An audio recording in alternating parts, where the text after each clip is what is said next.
Hi everybody, George M. Churchill here. I'm running for President of the United States of America. And the real reason Rick Moranis disappeared from Hollywood is... I'm going to show you the video.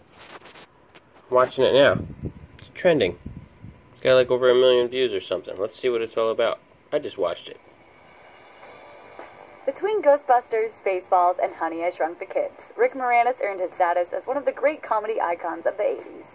Sadly, the actor has since stepped away from the camera, leaving us to wonder exactly what happened.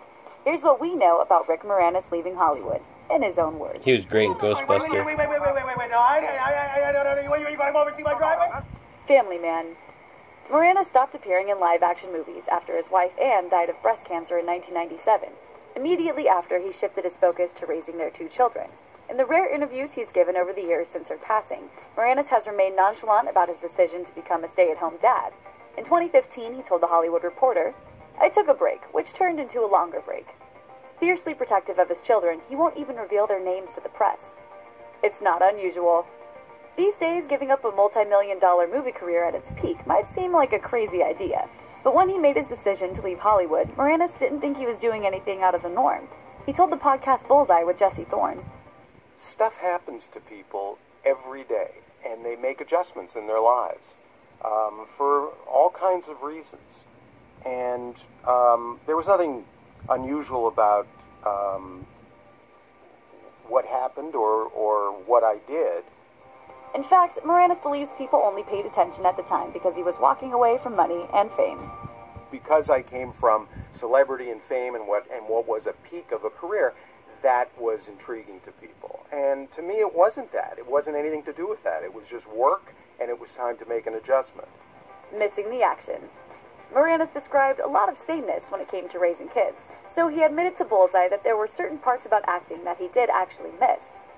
I missed the people, and I missed the very refreshing nature of doing something radically different every day. Still, he didn't look back with any regrets. He said later to The Hollywood Reporter, "I felt lots of joy and lots of rewards in other places. I was working with really interesting people, wonderful people. I went from that to being at home with a couple of little kids, which is a very different lifestyle, but it was important to me. I have absolutely no regrets whatsoever. My life is wonderful." Don't call it a comeback. Contrary to many reports, Moranis maintains that he never actually retired from show business. Case in point, he's done a ton of voice work over the years, including radio commercials and Disney's Brother Bear film series. He's also done some op-ed contributing for the New York Times. So if you want to know how many sings he has, you're in luck. Spoiler alert, it's 5. Moranis has also released 2 albums over 10 years. The first, The Agoraphobic Cowboy, earned him a Grammy nomination for Best Comedy Album. The second, My Mother's Brisket and Other Love Songs, hit stores in 2013. In other words, he's totally still around. You just have to listen more carefully. Alright, so there you have it. That's Rick Moranis, I guess, looking to get back in the business of getting on screen, but doing little things close to home. Kind of sucks. His wife died of breast cancer in, what, 98? That's been 18 years ago, so he's been raising his kids for 18 years. I guess they're all out the house now.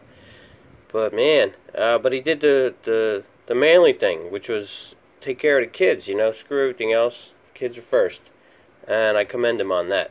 So, I guess he's looking for work, and I would hire him if I were you, Hollywood producer, director, or whatever. Because he's pretty funny. I really enjoyed him. Anyway, George M. Churchill running for President of the United States. We need to replace the government, and we'll all get $6 million when we do it, okay? We'll all be rich, equal. It'll be great. Trust me on this one. Trust me. You never trust somebody who says, "Trust me," somebody told me. But I don't necessarily buy that, because I think you should trust me. How's that sound? Anyway, find this link. It's the Emancipation Proclamation. I put it up on SurveyMonkey. https://www.surveymonkey.com/r/2dw2dnc, all caps. Sign it, share it, and get 1 million signatures, and we can replace the government. Okay? That's simple. Thank you. Find me on Facebook as George M. Churchill or D's Nuts for President, California.